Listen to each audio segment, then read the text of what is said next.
Many of us have grown up hearing about the land beyond the wardrobe.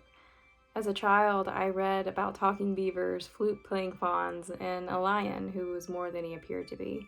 And at first glance, I thought I had C.S. Lewis to thank for this, solely.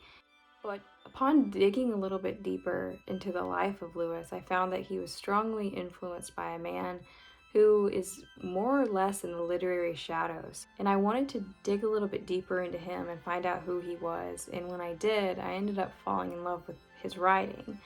This man is named George MacDonald, and no, he does not have movies made out of his books, but his stories have gone on to impact and resonate and ignite the imaginations of many writers who in turn have written their own fantasy stories and impacted the lives of many other writers.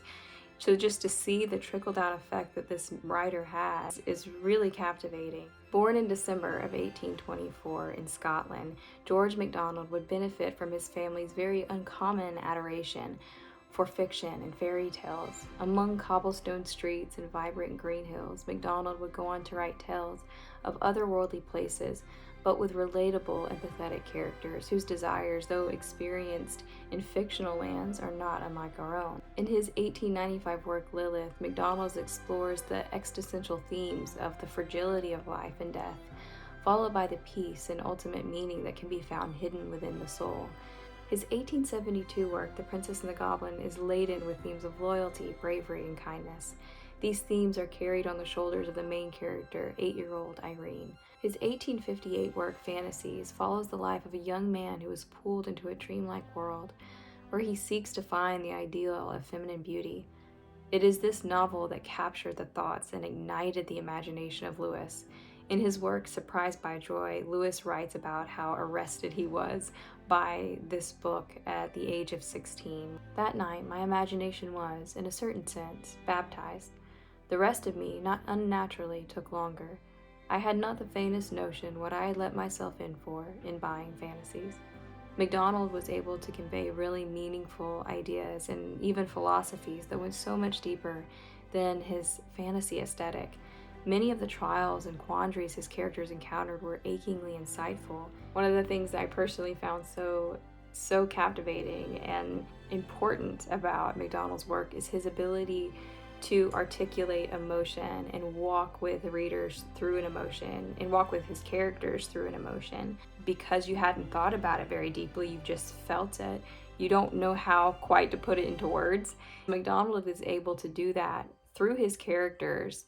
An example of this can be read in The Princess and the Goblin when little Irene is speaking to her grandmother about her desire to be known. This is what her grandmother says: "We are all very anxious to be understood, and it is very hard not to be. But there is one thing much more necessary." "What is that, grandmother?" "To understand other people." "Yes, grandmother, I must be fair.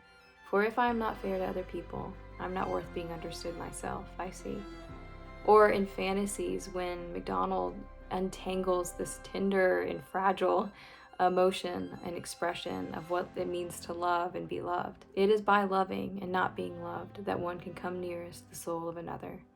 In proportion as selfishness intrudes, the love ceases, and the power which springs therefrom dies. Yet all love will, one day, meet with its return. After reading his work, I understand now why so many fantasy writers are drawn to MacDonald.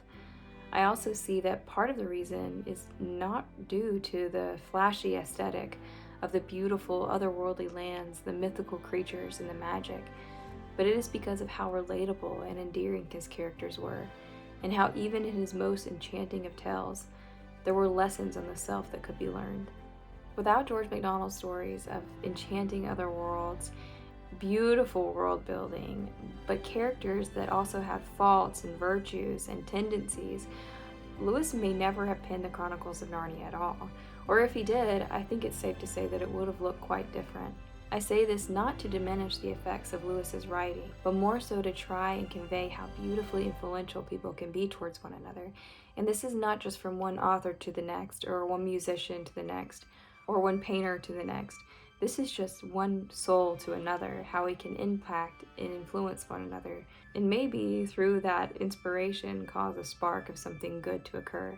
The influence of George MacDonald caused something beautiful to occur in C.S. Lewis. George MacDonald's 8-year-old Irene may have started the journey in going through the caves and finding goblins, but I feel like it was picked up by C.S. Lewis with his 8-year-old Lucy Pevensey as she journeyed through the wardrobe.